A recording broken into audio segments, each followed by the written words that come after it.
Halo semuanya, jadi welcome back di Microtalk Podcast yang membahas tentang keuangan dari sudut pandang mahasiswa.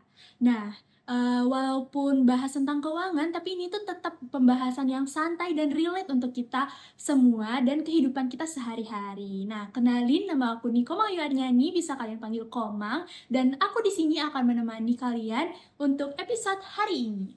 Nah, di episode kali ini kita bakalan bahas nih topik yang lagi rame banget.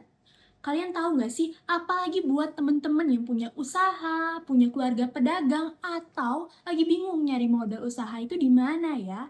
Oke, jadi di sini, di topik kali ini kita akan bahas tentang LKM versus pinjol, lawan atau kawan buat UMKM.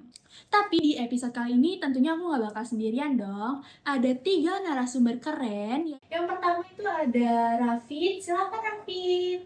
Halo Komang. Oke, kita duduk dulu. Oke, selanjutnya narasumber kedua kita itu ada Atus. Halo Komang. Gimana kabarnya? Baik. Oke. Dan narasumber yang terakhir, yang ketiga itu ada Ridwan. Silakan. Iya. Gimana nih kabar kalian hari ini? Baik, alhamdulillah. Oke, alhamdulillah ya. Oke, sebelum kita lanjut, nggak afdal nih kalau kita nggak saling tahu kan. Oke, boleh. Kalian kenalan singkat dulu. Mungkin dari Rafid dulu ya. Oke, halo teman-teman semua. Perkenalin, nama aku Rafid Elmes Mamora, sering dipanggil Rafid atau Mamora. Aku di sini mahasiswa agribisnis semester 6.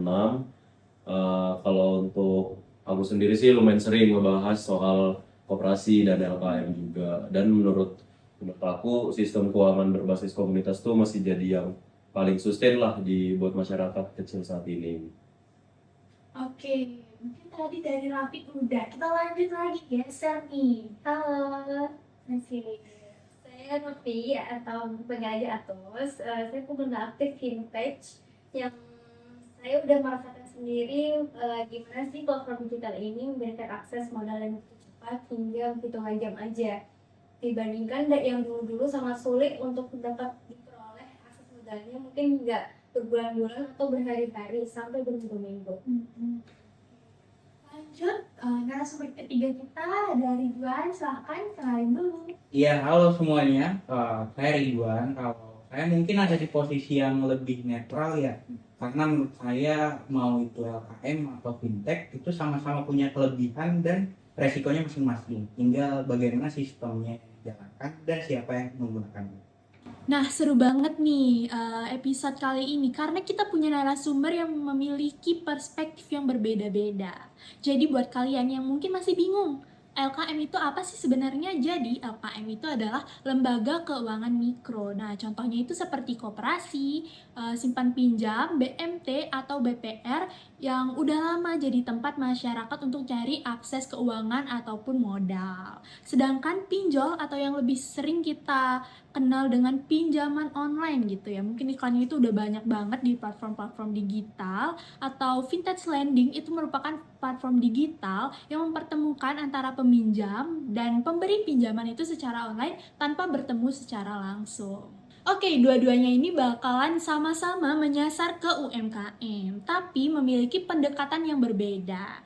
Nah, itu bakalan kita bahas di episode kali ini, jadi tunggu apa lagi? Yuk kita masuk! Oke, kita mulai ke konteks kita dulu nih. Karena jujur aja, walaupun kita sering nih ngedengar istilah LKM sama pinjol, tapi masih banyak nih yang belum paham apa sih bedanya LKM sama pinjol itu sendiri. Mungkin pertama kita mulai dari Rafik dulu ya. Kira-kira LKM itu apa sih? Udah itu LKM itu masih relevan gak sih untuk kehidupan zaman sekarang gitu? Oke, karena sebenarnya LKM itu deket sebenarnya sama masyarakat bawah ya.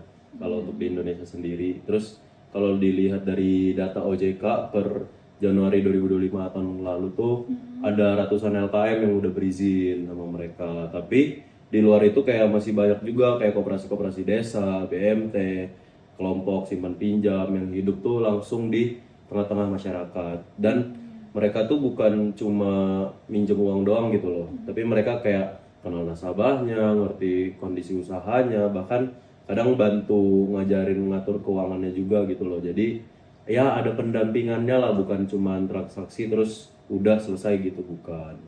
Berarti personal gitu ya? Iya betul banget.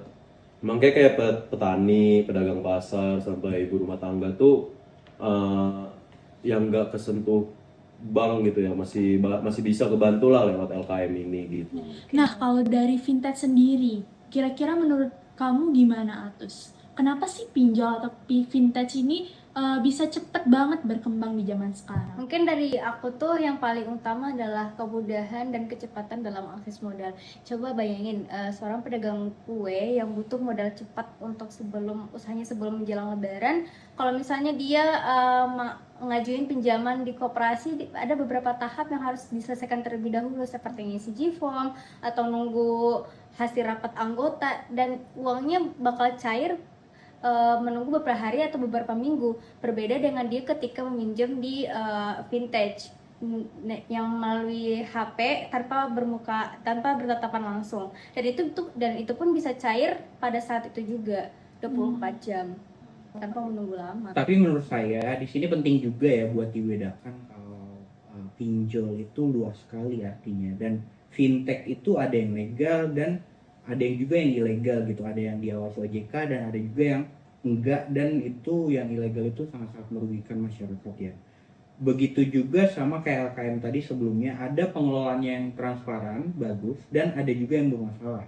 Jadi kalau kita mau ngebandingin harus fair juga dong, jangan ngebandingin contoh terbaik dari satu sisi dengan contoh terburuk dari sisi lain. Nah, menarik sih. Jadi diskusi kita itu nggak cuma mana yang lebih bagus atau mana yang lebih oke gitu. Jadi kapan sih sesuatu itu efektif dan buat siapa? Jadi kita masuk aja nih ke inti kita untuk debat kali ini. Kalau ngomongin modal usaha nih, menurut kalian mana sih yang lebih gampang diakses oleh UMKM? Kira-kira LKM atau pinjol gitu?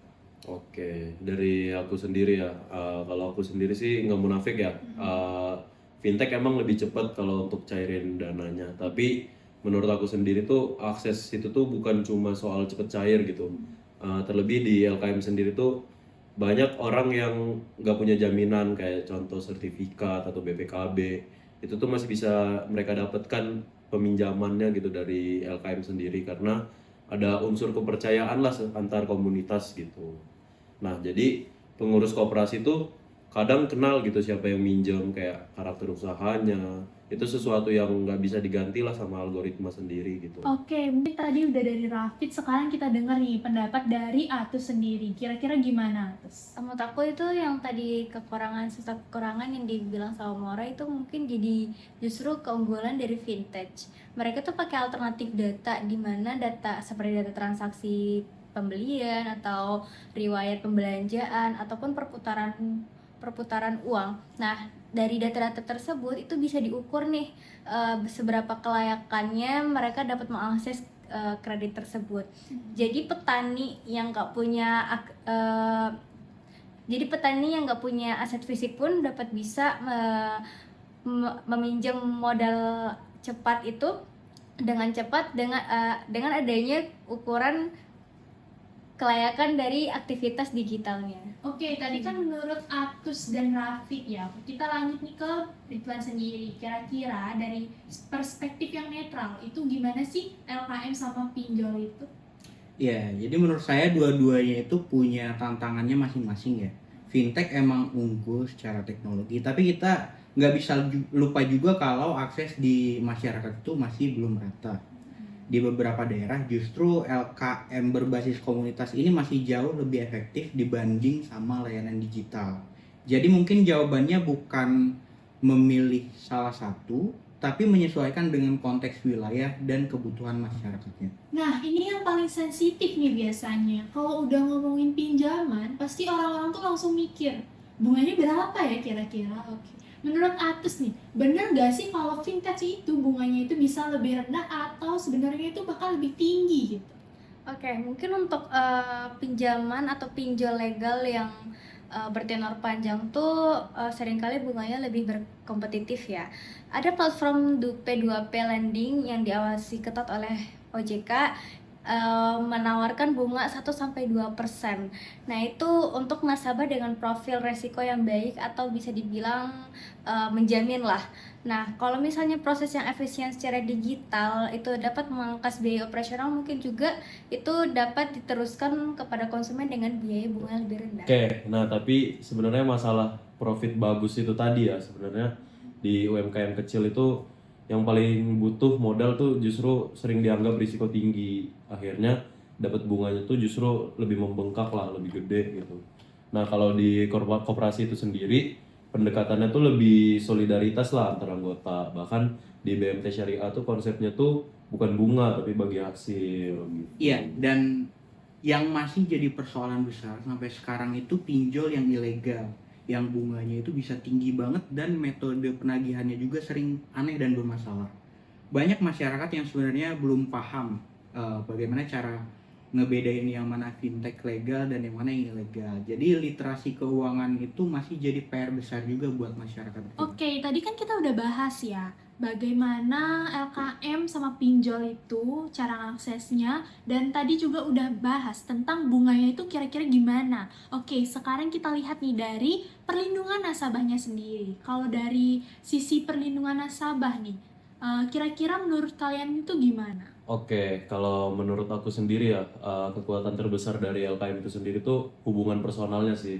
Kayak kalau ada anggota yang kesulitan bayar, biasanya masih bisa diajak ngobrol lah secara baik-baik gitu, dicari solusinya bareng-bareng. Bahkan kadang dibantu evaluasi juga usahanya. Tapi jadi kayak ada rasa sama-sama bantu gitu, bukan langsung mengintimidasi dan lain-lain. Itu memang keunggulan UKM. Tapi kalau boleh saya jujur ya, Vintage juga punya standar perlindungan konsumen yang diatur ketat oleh OJK. Jadi ada batasan metode penagihan, kemudian ada limit bunga harian, serta ada kewajiban transparansi biaya.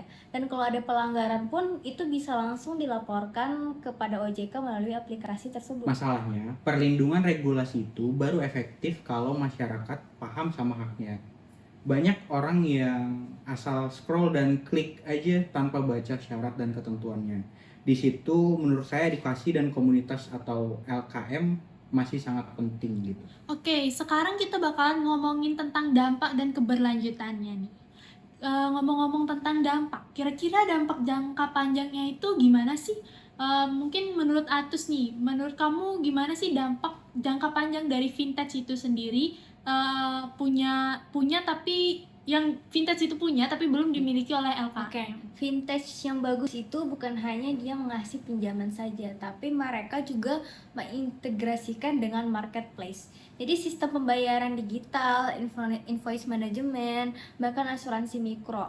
Bayangin jadi UMKM bisa naik kelas dengan itu. Kalau misalnya ada pedagang bakso yang pinjamannya terintegrasi dengan marketplace atau aplikasi kasir digital dan lainnya lah, itu datanya bakal rapi, kemudian omsetnya juga terukur, peluang mendapat jaminannya juga bahkan lebih besar karena itu. Tapi kita nggak bisa lupa juga sih sama satu hal, kayak contoh di UMKM di Indonesia sendiri tuh masih belum akrab gitu sama teknologi, masih belum merata lah. Jadi masih banyak pedagang pasar tuh yang masih belum nyaman pakai aplikasi atau e-wallet dan lain-lain. Dan kalau mereka nggak punya pendampingan juga jatuhnya rawan sih kena pinjol ilegal dan lain sebagainya gitu sih. Makanya saya melihat sebenarnya LKM dan fintech itu tuh bisa saling melengkapi ya. Jadi LKM bisa jadi pintu awal untuk ngebangun kepercayaan dan literasi keuangan masyarakat. Terus fintechnya sendiri membantu dari sisi efisiensi dan digitalisasi. Kalau digabung dengan benar, dampaknya bisa sangat besar untuk UMKM. Oke, pertanyaan terakhir nih, sebelum kita closing, jadi menurut kalian itu ke depannya LKM dan vintage ini bakal jadi saingan atau justru partner yang bisa saling melengkapi? Oke, kalau aku sendiri sih jelas pilih ini ya, kolaborasi ya. Tapi kolaborasinya yang sehat gitu, bukan fintech yang datang terus gantiin LKM maupun sebaliknya, itu enggak. Karena nilai yang paling penting dari LKM itu kepercayaan dan kedekatan sosial itu sendiri. Oke, mungkin saya setuju sama Mora dengan adanya kolaborasi. Jadi vintage itu punya teknologi dan LKM itu punya komunitas dan kepercayaan orang-orang lokal di desa. Nah, itu pun bisa menjadi modal inklusi keuangan yang paling powerful bagi Indonesia menurut aku. Iya, dan tentu perlu regulasi yang kuat juga ya, karena kolaborasi tanpa pengawasan itu bisa jadi berbahaya. Pemerintah dan OJK harus memastikan bahwa inovasi tetap berpihak pada masyarakat, khususnya UMKM kecil yang paling rentan. Wah, seru banget nih diskusi kita hari ini. Banyak insight yang ternyata kita dapat. Dan gak sesimpel pinjol itu bagus, udah itu koperasi itu lebih baik. Tapi sebelum kita tutup nih, aku mau dengar nih closing statement dari kalian masing-masing. Mungkin dari Rafid terlebih dahulu. Oke, kalau menurut aku sendiri ya, LKM itu bukan sistem yang ketinggalan zaman atau jadul gitu untuk sekarang, bukan. Tapi LKM itu sendiri tuh jadi fondasi penting lah buat inklusi keuangan masyarakat kecil. Tinggal gimana caranya mereka tuh bisa berkembang dan beradaptasi sama teknologi yang ada sekarang tanpa kehilangan nilai komunitasnya gitu. Menurut saya fintech dan pinjol itu merupakan powerful ya bagi Indonesia, tapi bisa jadi ini adalah hal yang menjadi senjata bermata dua kalau misalnya regulasinya tidak dilakukan secara baik. Nah, selama regulasi itu dipatuhi ya dan literasi keuangan pengguna terus ditingkatkan, fintech itu bisa menjadi akselerator luar biasa bagi UMKM. Tugas kita sebagai generasi muda itu adalah menjadi pengguna yang cerdas sekaligus desainer sistem yang bertanggung jawab. Dan kalau saya boleh simpulkan, pertanyaannya sebenarnya bukan kawan atau lawan, tapi bagaimana keduanya bisa saling melengkapi. Karena tujuan akhirnya tetap sama, yaitu membantu UMKM berkembang dengan lebih aman dan berkelanjutan. Setuju banget nih. Jika kalau boleh nih aku simpulin, musuh sebenarnya itu ternyata bukan LKM ataupun fintech gitu, tapi gimana akses keuangannya itu yang nggak merata. Dan ternyata literasi itu juga masih rendah gitu. Dan praktik peminjaman ilegal ini masih banyak yang merugikan masyarakat. Oke, makasih banyak nih buat Mora, Atus, dan Ridwan yang udah sharing di episode hari ini. Dan buat kalian nih yang lagi dengerin Microtalk Podcast, coba share juga dong pendapat dan pengalaman kalian tentang LKM ataupun pinjol. Aku Komang, pamit undur diri, sampai jumpa di episode selanjutnya. Dadah! Dadah.